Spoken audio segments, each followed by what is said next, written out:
It was me at UVU yesterday. I'm sorry for all of this. Those words came from Tyler James Robinson, a 22-year-old accused of assassinating Charlie Kirk at Utah Valley University. Another message, this time on a note hidden under a keyboard. I had the opportunity to take out Charlie Kirk, and I'm going to take it. A confession in writing, a confession online, and then the chilling claim that he was sent. Who was he talking about? Was it an instigator whispering in the shadows? An ideological mentor? Or nothing more than his own conviction disguised as someone else's order? Did the evidence, the note, the texts, the Discord messages, the DNA, the rooftop surveillance point to a lone gunman or to a hidden network behind him?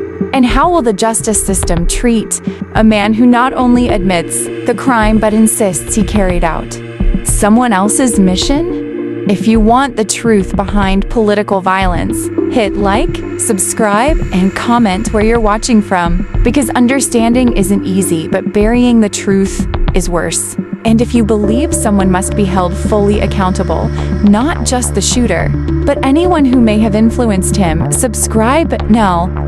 Don't let silence be your complicity. September 10th, 2025, Utah Valley University, Orem, Utah, the first stop of Charlie Kirk's American Comeback Tour. The fountain courtyard was packed. Nearly 3,000 people gathered to listen, debate, and watch. At 12:23 p.m., the sound of a single gunshot shattered the crowd. From a rooftop above, a bullet struck Kirk in the neck. Chaos followed. Attendees screamed, scattered, and ran for cover. First responders rushed in. The courtyard emptied into panic, while law enforcement moved quickly to secure the scene. What began as a rally ended in shock, blood, and disbelief. Within minutes, survivors, media crews, and investigators turned UVU into the epicenter of a national crisis. But even in those first hours, investigators already had clues. Surveillance cameras captured a man moving onto campus early that morning. He changed clothes, moved deliberately, then climbed a stairwell to reach the rooftop. Authorities issued urgent alerts. Still frames and short clips of the suspect were pushed to the public. For 33 tense hours, a manhunt gripped the region. The break came when family members recognized him from the released images. Tyler James Robinson was found at his parents' home. His arrest was quiet, cooperative, almost gentle. And then came the confession.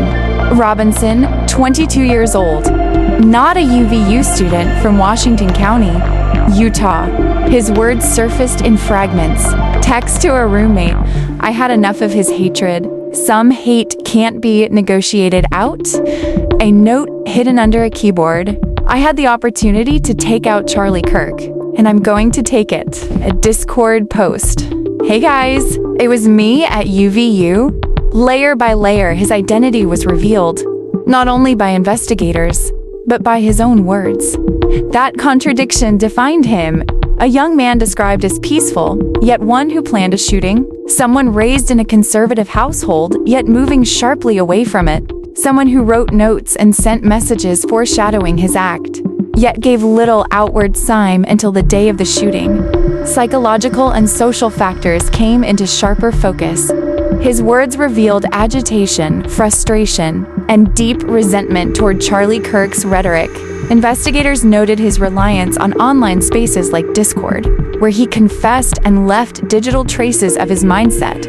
They also weighed the influence of his closest relationships, especially his partner, as elements that could have shaped his worldview or magnified his inner conflict. Tyler Robinson's life seemed ordinary, but the contradictions between who he appeared to be and what he is accused of doing left a haunting question. How does someone so quiet reach the point of pulling a trigger on a national stage? One of the most crucial figures in the case was not an investigator, but someone inside Tyler Robinson's own home. His roommate, his partner, became the first to receive his confessions. The texts were direct, emotional, unsettling. They pointed to the note hidden beneath his keyboard, and when that note was found, the roommate turned it over to prosecutors. The family played their own role. It was Tyler's father who looked at the Images released by police and recognized his son. A retired detective, a family friend, stepped in to guide the surrender. The arrest was calm because those closest to him chose to cooperate. For the insiders, the choices were agonizing. The roommate carried both loyalty and love, but also a moral duty. To conceal the note would mean silence in the face of violence. To reveal it meant betraying someone they cared for. The family, too, faced the impossible: to protect their son, or to face the gravity of what he had done. In the end, they chose the latter, but their decisions sparked debate far beyond one household. Should those closest to a suspect be expected to come forward, even when it means handing over the person they love? Where's the line between private loyalty and public safety? And in a case like this, do insiders shape justice itself by what they choose to share or by what they choose to withhold? Why did Tyler Robinson pull the trigger?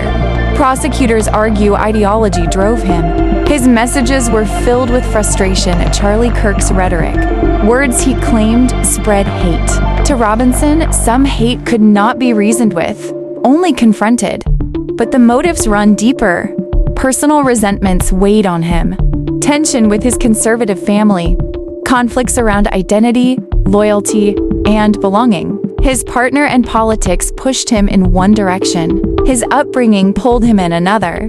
Psychological strain hovered over everything. Radicalization, online debates, late-night messages. Perhaps ideology. Perhaps mental health. Or perhaps both. And still, one of the most haunting details remains uncertain. Robinson claimed he was sent. But by whom? There is no evidence yet of a mentor, an organization, or a handler. Was he sent by another person, or was the sending only metaphor, a way to frame his own choice's destiny? We don't know when his shift hardened. Was it gradual, years in the making?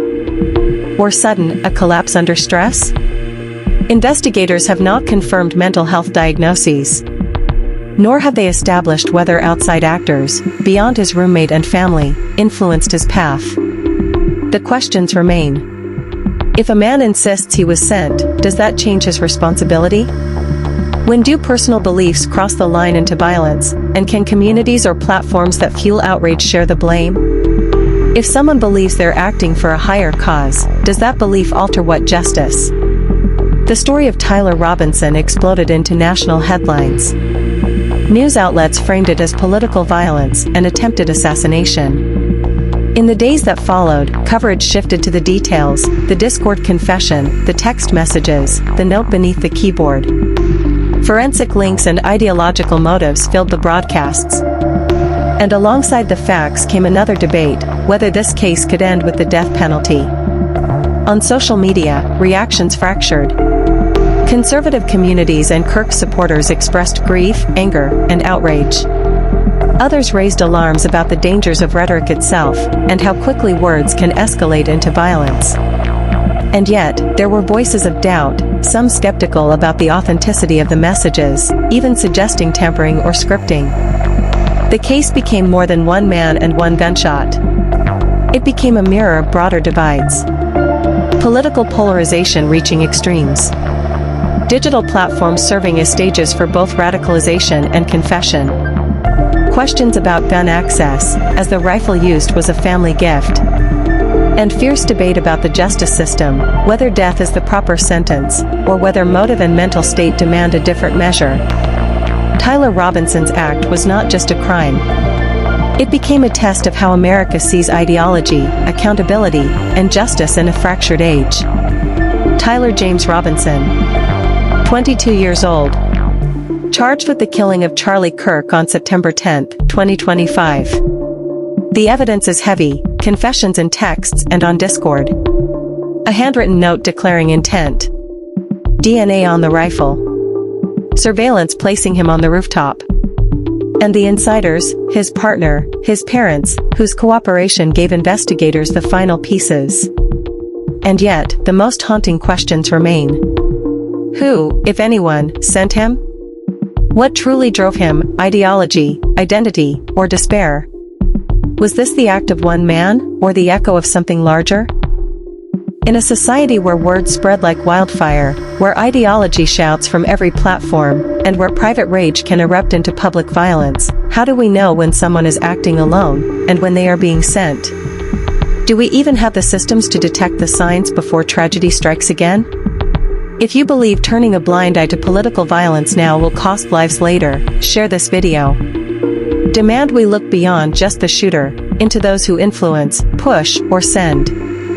And tell us, what do you believe? Was Tyler Robinson sent by an idea, by a person, or was this violence self-sown? Leave your thoughts in the comments. Like, subscribe, share. Because truth deserves more than silence. The legal process has begun, but the case is far from over. New evidence, and testimony yet to come, may still reveal who sent him. We think we know many things. But until a verdict is reached, the shadows remain. Stay tuned. Because when someone confesses, and names their sender, the entire story changes.